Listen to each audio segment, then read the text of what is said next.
నమస్కారం, నా పేరు డాక్టర్ ఆర్ఎంపి శెట్టి. జ్యోతిష్ శాస్త్ర విభాగంలో గత కొన్ని సంవత్సరాలుగా అనేక విషయాలు మీకు తెలుపుతూ వస్తున్నాను.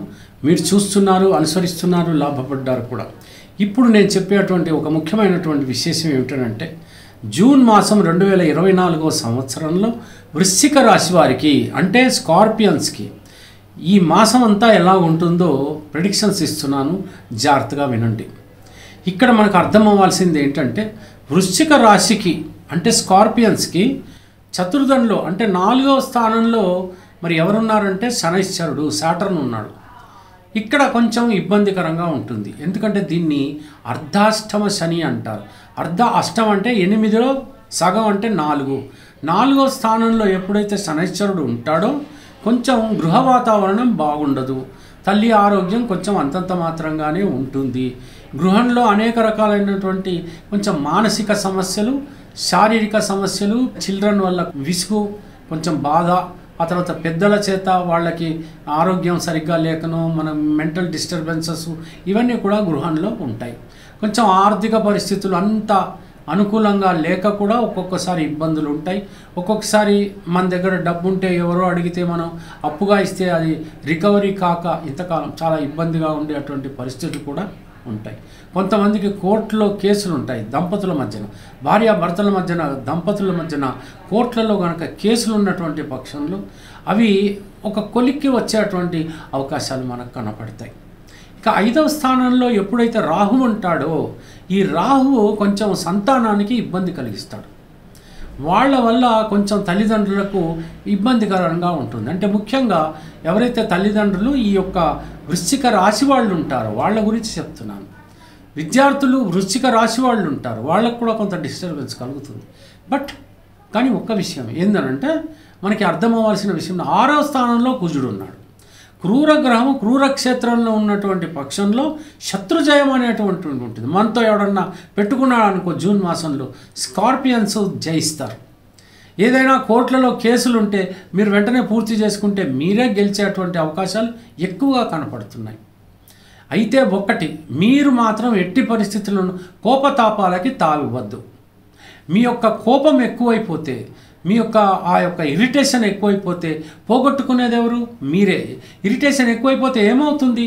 నోరు జారి మాట్లాడతాం, ఏదో అనేస్తాం. ఎదుటివాడిని ఇప్పటిదాకా మనం ఏం లేదు, ఒక్కసారిగా అతన్ని ఏదైనా మాట్లాడినప్పుడు, అతని కోపం మాటలు మాట్లాడినప్పుడు అతన్ని ఇరిటేట్ అవ్వడమే కాకుండా రియాక్ట్ అవుతాడు, మన మీదకి దండెత్తుతాడు.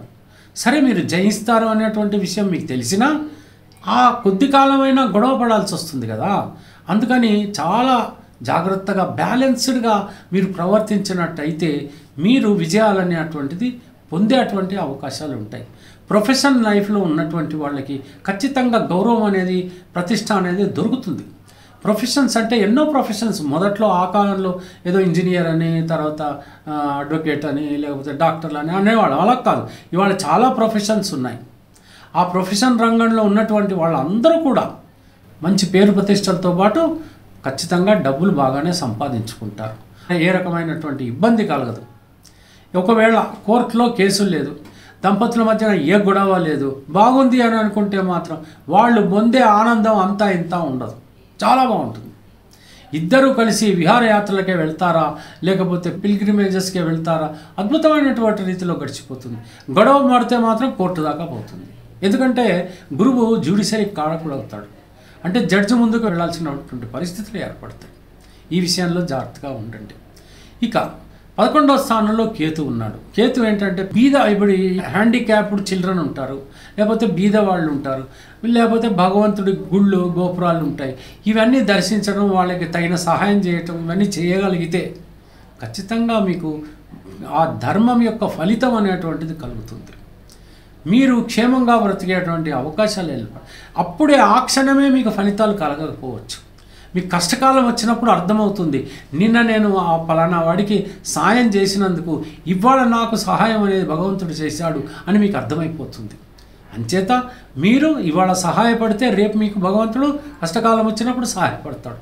అంచేత మీకు ఎటువంటి కష్టము కనబడదు, ఏర్పడదు. ఈ రకంగా బ్రతికి బట్టగట్టేటువంటి అవకాశాలు మీకు లభిస్తాయి.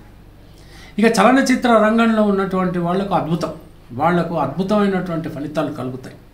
కొంచెం జాగ్రత్తగా ఉండాలి. లేనిపోని గొడవలు తెచ్చిపెట్టుకోవద్దు.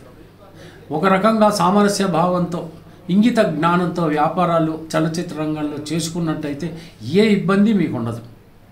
లేకపోతే మాత్రం అనవసరమైనటువంటి గోడల్లో ఏడుకునేటువంటి ప్రమాదాలు ఉంటాయి. ప్రొడ్యూసర్స్కి చాలా ఇబ్బందికరంగా ఉంటుంది. ప్రయాణాలు బాగానే సాగుతాయి, వివాహాలు జరుగుతాయి, ఇవన్నీ కూడా బాగానే ఉంటాయి. బాగా చదువుకునేటువంటి పరిస్థితి, విద్యాపరంగా బాగుంటుంది. ఇక విదేశాలకు వెళ్ళాలనుకుంటే బాగుంటుంది. అన్ని రకాలుగా బాగుండేటువంటి అవకాశం ఖచ్చితంగా ఈ జూన్ మాసంలో మీకు కలుగుతుంటుంది, ఉంటుంది కూడా. తెలిసింది కదా. సెలవు, మరి ఉంటాను. నమస్కారం.